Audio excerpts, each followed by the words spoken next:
All I represent in my confidence. I am the greatest. I cannot lose. I'm pretty. And every man believes he's the greatest. Every man would like to be the greatest. Many want to say this, but they fear it. And they see this in myself, and some hate me for it, and some love me so. Do you have a bodyguard? No. You don't? I got one bodyguard. He has no eyes, though he sees. He has no ears, though he hears. He remembers everything with the aid of mind and memory. When he wishes to create a thing, he just orders it to be, and it comes into existence. That's God. Oh, he's my bodyguard. He's your bodyguard. He's the supreme. What would you like people to think about you when you've gone? I'd like for them to say he took a few cups of love. He took 1 tablespoon of patience, 1 teaspoon of generosity, 1 pint of kindness. He took 1 quart of laughter, 1 pinch of concern, and then he mixed willingness with happiness. He added lots of faith, and he stirred it up well. Then he spread it over a span of a lifetime, and he served it to each and every deserving person he met. I studied life, I studied people, and I'm educated on this. But when it comes to reading and writing, I'm not. I may be illiterate in that. But when it comes to common sense, when it comes to feelings, when it comes to love, compassion, heart for people, then I'm rich. Yeah. I wrote something once that says, where is man's wealth? His wealth is in his knowledge. For if his wealth was in the bank and not in his knowledge, then he don't possess it because it's in the bank. You understand? My wealth is in my knowledge. I'm a spokesman for my people, and I want to represent my people, and I don't want to be a bad representative. I can't be blind, because the blind lead the blind, they all fall in the ditch. No, I want to say something right here. This might make you all think. Life is not really long. Let's say the average person, 30 years old. If you're 30 years old, you are not but about 7 years old. How can I prove it? Add up all the 7, 8, 9 hours you slept for 30 years. Out of 30 years, out of all the nights, last night when you went to bed and woke up this morning, you don't remember a thing.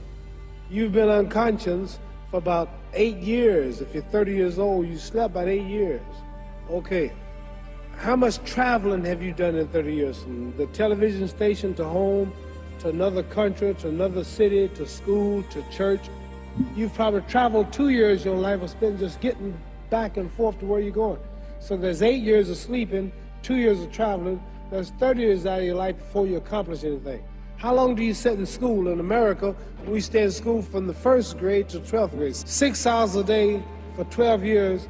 Break it down, you sat in a classroom for 3 years without leaving. Okay, 2 years of traveling, 8 years of sleeping, 3 years of school. How many movies have you went to? How many wrestling matches? How much entertainment? How many movie theaters, live plays, baseball games? Probably 2 years of entertainment. So by the time a man, you older people know him, bear witness what I'm saying, by the time you have children, by the time you have made a way for your children, by the time you've paid for your home, you're pushing 60 years old. So life is real short. See, Ali, that's the only thing about Ali. When you were watching Ali get beaten up as an old man, even if that was a young kid, he's not going to quit. You got to kill him. He won't quit. Even he was getting beat up every round, getting kicked out of my lab at home. And it's a champ. No, come on, let me out. Come on out. They wouldn't stop. He would have to stay up there and just take the beating like a man. He wouldn't quit. And the way I respect a guy like that so much, I have so much admiration for a guy like that so much, but it's just not right to be that way as a human being. Just say it's over. I'll come back and fight another day else. You got me, you know. And listen, I always like to think I'm a bad, I don't give a, but that's a part of Ali. That's where he overshines me, because I can't understand a man that's willing to just really die for this. You know, and I talk that, but he's the real thing. Why does it make you emotional? Is it talking about him or the relation to you? Me, Ali's a giant. There's no way other fighters can match him. He'll die for this shit. He'll die. I'm not gonna die for this. Everybody has a purpose in life. Everybody has a destiny. And the knowledge of that destiny enables one to fulfill it. See, so everything was put here for purpose. Ants, buzzards, trees, and it's the knowing of that purpose that enables every man to fulfill it. And And life begins when a person realizes his purpose in life. Very few people know how to go about finding what's the best purpose in their life that they should try to fulfill. And mine was just to be the world heavyweight champion. And then also not only being the champion, but keeping my dignity, my pride, and my manhood, not Uncle Tom, as they say, selling out my people just for the white man's dollar. So this is my purpose, to go down as the first one, just about to go all out and all the way, and being clean with the sport, and not representing nothing like tobacco and whiskey and various commercials, and stand with my people and representing everybody, and at the same time not disowning my own, marrying my own kind, and socializing with my own kind. But I belong to the world as far as being the champion, but I let it be known that I am black, and I will always be black and with black, even if I mean give up all the money and everything that I can be offered from boxing. My head got big, and I started thinking it was my training camp and my boxing ability that kept me where I was at, and God punished me, and he gave me a good whooping. He broke my jaw in the second fight, and he got me whooped and knocked down in the Frazier fight, and I realized I wasn't that great after all. So I had to get not only together physically, but spiritually. For this fight, I prayed every day for 5 days, 5 times a day for the past 4 months, and everything is perfect.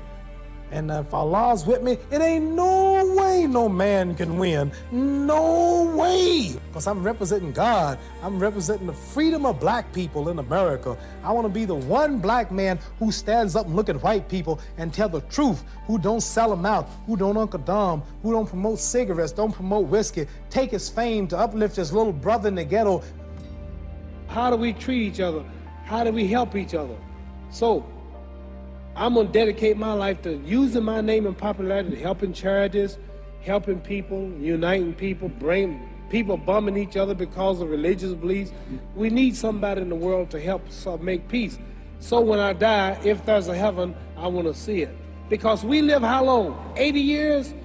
The odds are everybody in this room, some of you are going to be dead 20 years from now, some of you are going to be dead 50 years from now, some are going to be dead 30, and some are going to be dead 60, 70 years now. We all going to die soon. And if you live to be, say, 125 years old, which we don't do, right? Let's say we live to be 250, and you can have sex for 145 of those years. You're going to come to the end after that. So, we don't have but about 80 years on earth. This is a test to see where will we spend our life in heaven and hell.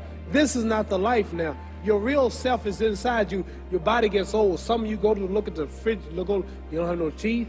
Your hair is leaving you. Your bodies get tired. But your soul and your spirit never die. That's going to live forever. So your body is just housing your soul and spirit. So God is testing us on how we treat each other, how we live, to see where our real home be in heaven. So this physical stuff don't last for so long. So my car, this building is going to be here when the man who built it dead. There have been many kings and queens of England. They're all dead. After this one is gone, another one will come.